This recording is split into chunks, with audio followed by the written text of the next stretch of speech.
অন্নপূর্ণা ভান্ডারের টাকা আমি পাবো তো স্যার? আরে পাবেন পাবেন, আপনার স্বামী চাকরি করে, আপনি তো আর চাকরি করেন না। এবার বলেন আপনার শ্বশুর কি করে?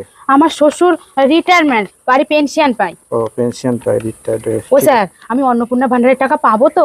আরে পাবেন পাবেন, আপনার শ্বশুর পেনশন পায়, আপনি তো আর পান না। না, আমি তো আর পাই না। আরে এই স্কিম থেকে কোনো মহিলারাই বাদ যাবে না, আপনি ঠিক পাবেন। ও, তারপরে বলেন আপনার সোনা গয়না কত আছে? আমার সোনার সোনা হার। গয়না ওই 3খানা গলার হার আছে, কানের আছে 2খানা, হ্যাঁ। আর হাতে আছে 2-3 জোড়া।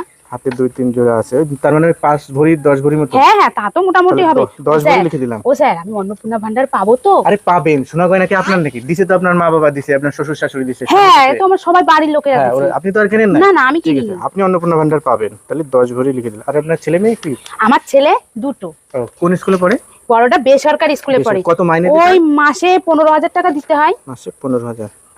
ও স্যার, এত কিছু লিখে নিয়ে যাচ্ছেন, তা আমি অন্নপূর্ণার টাকা পাবো তো? আরে পাবেন, ওই যে আপনার ছেলের স্কুলের মাইনে তো আপনার স্বামী দেয়, আপনি তো আর দেন না। না না, আমি দিই না। আপনি পেয়ে যাবেন, তাও পাবেন।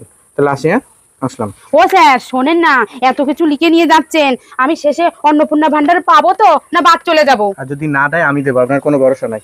চলে যান, আমি দিয়ে দেবো।